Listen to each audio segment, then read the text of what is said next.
Hi, I want to give a quick overview of the consensus problem that must be solved to maintain blockchains in a synchronized state. So here I'm showing two blockchains that are not synchronized, that they've chosen different blocks.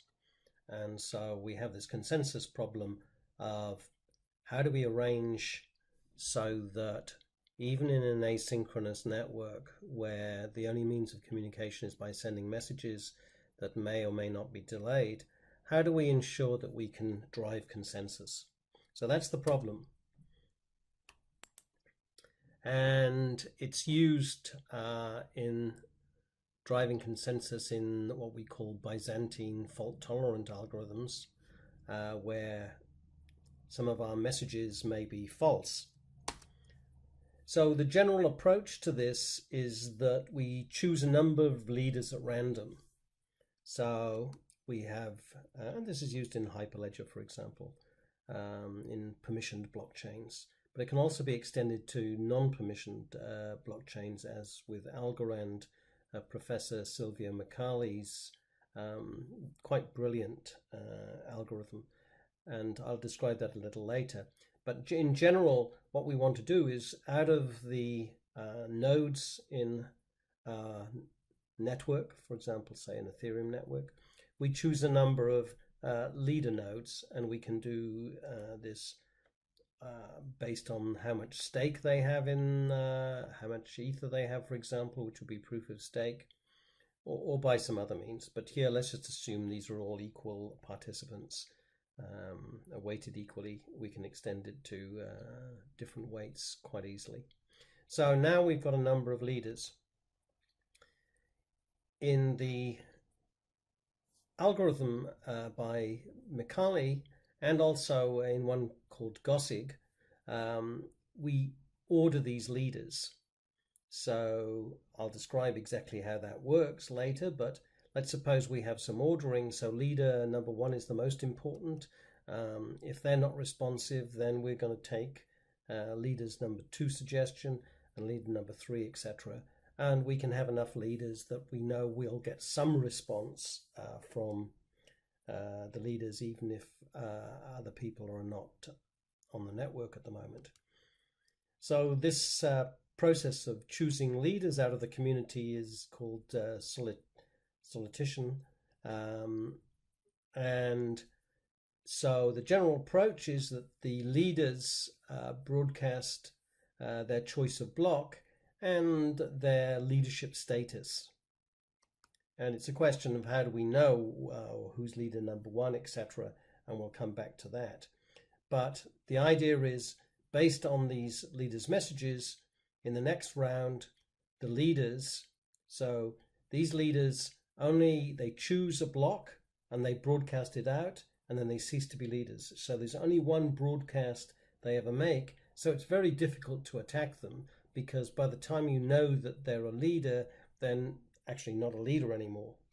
So now round two, we've got new leaders, and the rule is that they will always broadcast out the block that the leader, the highest level leader, if you like, leader number one from the last round, sent out.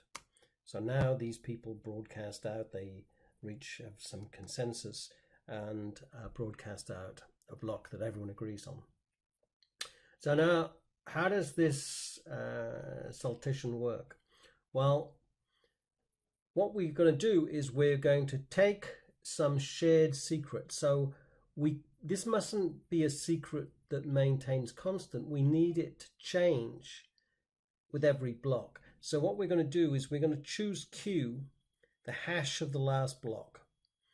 So whatever the block was, we're going to take its hash. It's actually embedded in the last block. So we'll take this Q, and now we're going to have certain rounds in drive towards consensus. So round one, R is 1, and Q, both Alice and Bob can look up Q from the last block added to the blockchain. So they can calculate now the hash of Q plus R, without communicating at all. So both Bob and Alice know the hash of Q plus R, but they don't know if they're leaders yet. Now, the leadership score is derived by they need to sign the hash of Q plus R with their private key and then take a hash of that. And the person with the lowest hash is going to be leader number 1, the next lowest is going to be leader number 2, etc. Now, what happens is that to prove Alice's status as a leader, she's going to broadcast out, so send to Bob, for example, in this instance, the hash of Q plus R. And she's going to sign that with her private key. So she's sending out a signed version of the hash of Q plus R. Now, Bob can take the hash of the signed version, Alice's signed version of Q plus R. So Bob can both calculate her leader status, so he gets the value 89FC, the same one that Alice did. But furthermore, he can decrypt the signed version and retrieve Q plus R, which he already knew. And so he knows that Alice hasn't cheated because he gets the same hash of Q plus R that he did. So Alice's hash of Q plus R is the same as his, so she didn't cheat. And he knows Alice signed with the private key because he can decrypt. So this is a zero knowledge proof.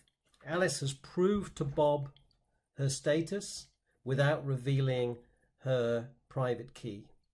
So this is a really amazing algorithm, and I believe it's going to be adopted by many of the blockchains.